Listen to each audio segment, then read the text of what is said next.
की बात सुनकर सांची जैसे सदमे में चली जाती है। उसे कुछ समझ नहीं आ रहा था कि वो आरव के सील का क्या जैनब दे। वो प्रशांत को मरते हुए नहीं देख सकती थी और न ही वो आरव से शादी करना चाहती थी। सांची इसी उलझन में थी कि तभी उसके कनों में आरव की कड़ी डी छक आवाज पदिसती है। क्या सोच रही हो जाना? क्या अब तुम्हें अपने दोस्त की जान की परवाह नहीं है? सांची आरव की बात सुनकर भी कोई रिएक्ट नहीं करती है। उसे कुछ ना बोलता पाकर आरव का गुस्सा बढ़ता ही जा रहा है। जब आरव देखता है कि सांची उसकी बात का कोई जैनब नहीं दे रही है, तो वो पीछे अपनी कमर में लगी अपनी गन निकलता है और उसे लोड करते हुए सांची से कहता है, ठीक है, जब तुम्हें ही इसकी जान की कोई परवाह नहीं है तो मैं क्यों करूं? सांची जब गन लोड होने की और आरव की बात सुनती है तो वो अपनी नजरें उठाकर आरव की तरफ देखती है। सांची जब आरव की तरफ देखती है तो उसके हाथ में गन देखकर डर जाती है और एक नजर प्रशांत को देखकर आरव से रोते हुए कहती है, प्लीज नहीं आरव जी, प्लीज ऐसा मत कीजिए।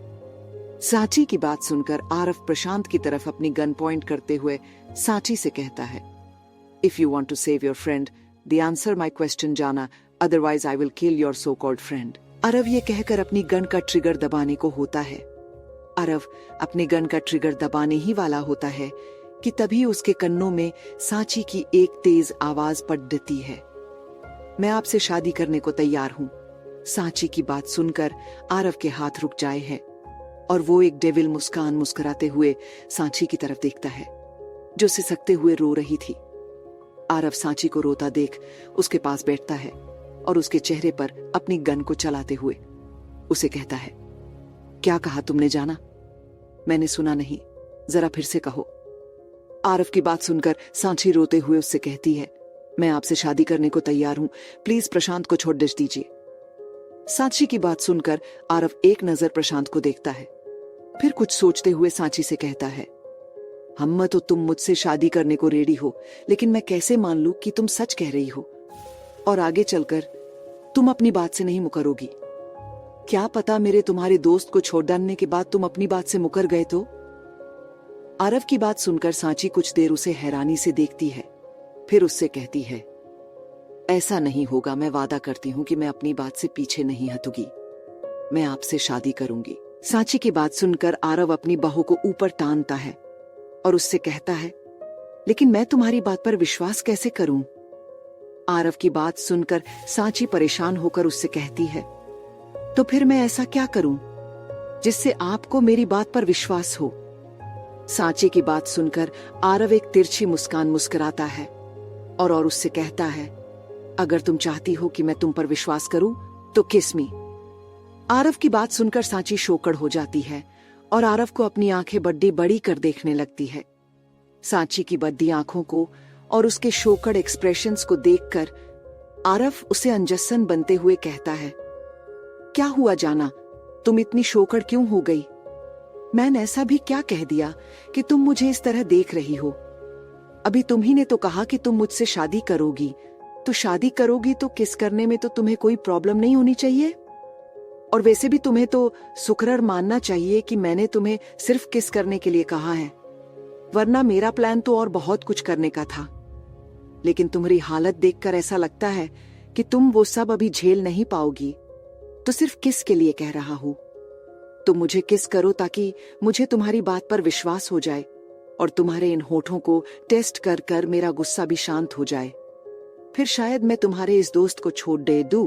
आरव की बात सुनकर सांची उसे कुछ देर अपनी लाचार नजरों से देखती है, फिर अपने चेहरे को अपने हाथों से ढककर सिसक सिसक कर रोने लगती है।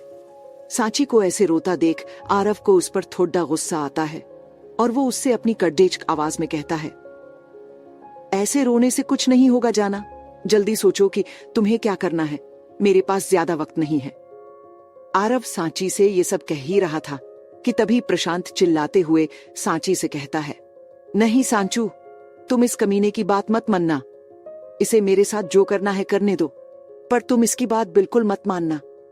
प्रशांत की बात सुनकर सांची उसे अपनी आंसुओं से भरी आंखों से देखती है।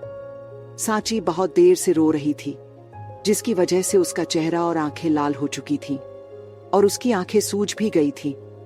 आरव जब सांची को प्रशांत को ऐसे देखता पता है तो उसका गुस्सा बढ़ने लगता है, जिसमें प्रशांत की बातें घी का काम कर रही थी। इसलिए प्रशांत की बात सुनकर अपनी गन उठता है और गुस्से से कहता है, रुक जा, तेरी बोलती तो मैं अभी बंद करता हूं।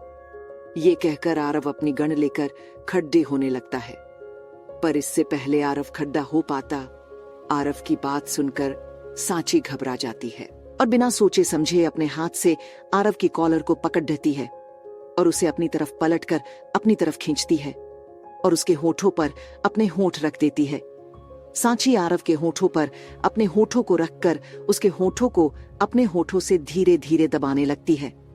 आरव सांची के इस एक्शन के लिए रेडी नहीं था, इसीलिए सांची एक ऐसे अचानक किस करने से वो थोड़ी देर के लिए शोकड़ हो जाता है और उसकी आंखें शोकड़ की वजह से बढ़ी बढ़ी हो जाती है। थोड़ी देर बाद आरव अपनी सेंस में आता है और एक नजर एक तिरछी निगाहों से प्रशांत को देखता है और एक डेविल मुस्कान मुस्कार कर सांची की गर्दन को अपने हाथ से पकड़ता है और उसे अपने और करीब कर कर उसके होठों को अपने मुंह में भरकर उन्हें सक करने लगता है। आरव के ऐसे किस करने से सांची को बहुत दर्द छपने लगता है और उसकी आंखों के कोनों से आंसू बह रहे थे। तकरीब 20 मिनट बाद कब सांची को सांस लेने में प्रॉब्लम होने लगती है तो आरव सांची के होठों को आजाद कर देता है। आरव के छोड़ते ही सांची गहरी गहरी सांसें लेने लगती है। उसके होठों पूरी तरह लाल हो गए थे और थोड़े सूज भी गए थे। आरव सांची को गहरी सांसें लेता देख एक एजन आठब मुस्कान मुस्कुराता है और अपने होठों को लीक कर सांची से कहता है, हमर टेस्टी, तो जाना अब मैं तुम पर विश्वास कर सकता हूँ और इसलिए मैं तुम्हारे दोस्त को भी छोड़ देता हूँ। ये कहकर आरव अपने आदमियों की तरफ देखता है और अपनी कड़ेचक आवाज में उनसे कहता है, ए अब बस करो और ले जाओ इसे और इसके घर छोड़ी डीच कराओ और इसके घर वालों को बोल देना कि अगर अपने बेटे को जिंदा रखना चाहते हो तो इसे सांची मिश्रा से दूर रखना, नहीं तो दोबारा अपने बेटे को देख नहीं पाएंगे। आरव की बात सुनकर उसके आदमी प्रशांत को, जो इस वक्त लगभग बेहोश होने वाला था, उसे उठाकर वहां से एक गाड़ी में डालकर ले जाते हैं।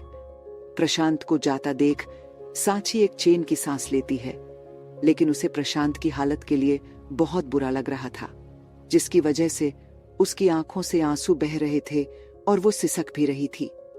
प्रशांत के वैसे जाने के बाद आरव सांची की तरफ देखता है, जो अभी भी अपनी गर्दन झुकाकर सिसक रही थी। उसे सिसकता देख आरव अपनी हाथ से उसकी चीन को पकड़ता है और उसके चेहरे को ऊपर कर देखता है। आरव जब सांची को देखता है तो पता है कि सांची की आंखें रोने की वजह से सूजी हुई थी और उसका चेहरा पूरा आंसुओं से भिगा हुआ था और उसकी आंखों से अभी भी आंसू बह रहे थे। उसके होंठ आरव की किस की वजह से पूरे सूज चुके थे। आरव जब सांची की आंखों से बहते आंसुओं को देखता है तो सपनी गर्दन ठेढ़ी कर अपनी आंखों को छोटी कर उससे कहता है, क्या बात है जाना, तुम अब क्यों रो रही हो? अब तो मैंने तुम्हारे दोस्त को भी छोड़ डाच दिया है। कहीं ऐसा तो नहीं कि तुम्हें इस बजट का बिद्धा लग रहा है कि मैंने उसे जिंदा छोड़ डाच दिया? कहो तो उसे वापस बुला लूं। आरव की बात सुनकर सांची घबरा जाती है और अपने हाथों से अपने आंसुओं को पोंछती है और उससे कहती है, नहीं नहीं, मैं नहीं रो रही हूं, मैं नहीं रो रही, प्लीज उसे कुछ मत करना। सांची की बात सुनकर आरव एक अजीब उसका मुस्कुराता है और उसे अपने सीने से लगाकर उसे कहता है, ठीक है, तुम कहती हो तो मान लेता हूं। कुछ नहीं करूंगा तुम्हारे दोस्त को, जब तक तुम उससे दूर रहोगी, ठीक है। अब चलो, तुम्हें तुम्हारे घर छोड़ डा देता हूं। मेरे होने वाले सास ससुर तुम्हारी चिंता कर रहे होंगे। ये कहकर आरव सांची को अपनी गोद में उठता है और अपनी कार में बैठाकर उसकी घर की तरफ चल पड़ता है।